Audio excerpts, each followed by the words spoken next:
What's up, everybody? This is Dejan, owner of Tinae's Wealth Management and Credit Consulting.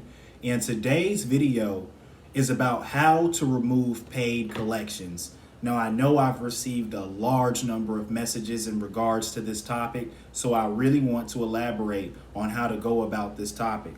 But before we dive into that, I'd really like to ask if you guys could check out my latest book, The Principles of Stock Market Investing, The Essentials of Good Credit, and Life Finances and Opportunity. Each of these are available on Amazon, and I would love if you guys could check that out. Along with my new children's book series, The Importance of Budgeting, the importance of pretty much putting your children in position to make money, learn about investments and everything that is listed here in my children's book series. So definitely check that out when you all get a chance. So now let's dive into today's topic. So as I put down here, the key to disputing is understanding that just because you pay a collection does not mean that that account will get removed from your credit report.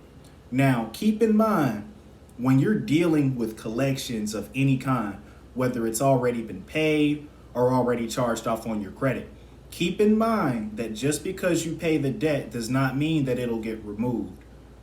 So in that case, keep in mind again, and I say it to repeat myself, they stay on your credit report for at least 7 years. So just because you go out and say, hey, I have this collection on my credit report and I just want to pay it and get it removed from my credit. See, that's generally how most people view paid collections. However, what I want people to understand is that that is not something that you can just easily go out and pay and get removed from your credit. So if you go out and you pay that collection, the only thing that it will do is update that account to being a paid collection. So just to give you an example of, a buddy of mine that I used to help out with a lot of credit consulting, I want to give you a brief synopsis of pretty much what happened in his situation. So pretty much he owed a collection with Jefferson Capital, LNVN Funding, and even Santander Consumer. What happened was he just went out and he made that payment on that car and on those, I believe it was credit cards. And what happened is he thought they would just strictly get removed from his credit. But that's not what happened. What happened is it updated to paid status. He tried to dispute it to get it removed and it just came back verified. So what I really want people to understand when dealing with paid collections, first thing you need to keep in mind is just don't jump straight to paying the paid collections.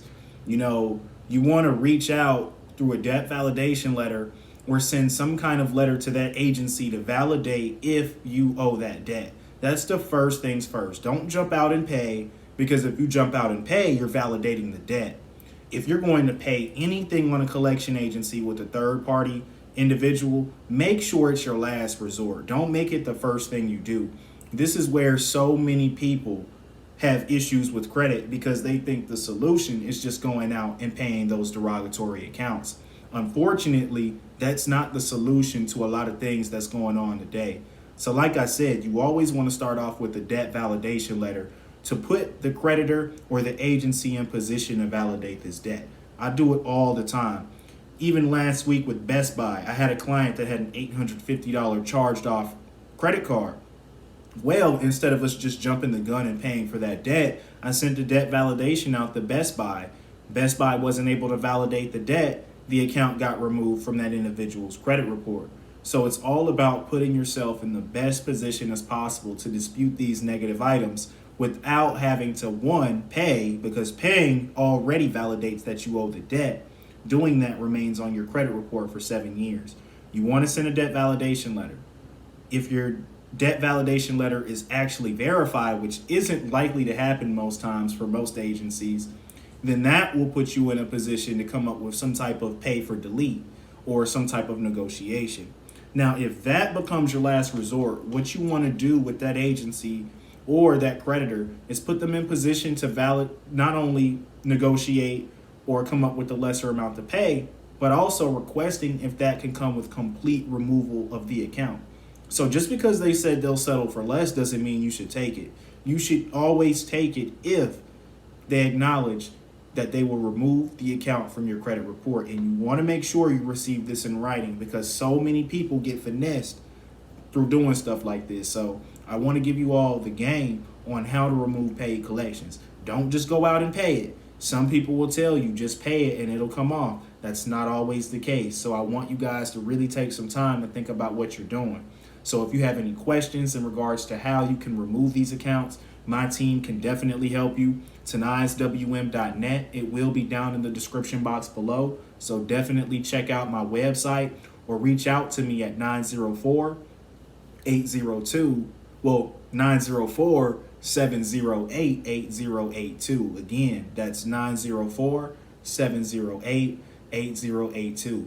Reach out to my team if you need some assistance. I know this has been hard for a lot of people, and I'm really trying to put my channel in position to reach out to people as well that can get help with these things. So don't be scared to hit me up. Reach out to me either through my website, search me on Google, Tinae's Wealth Management and Credit Consulting, and you will see a lot of reviews and testimonials from a lot of my customers. So thank you again, everyone that has watched this video, and I hope you all have a great rest of your day.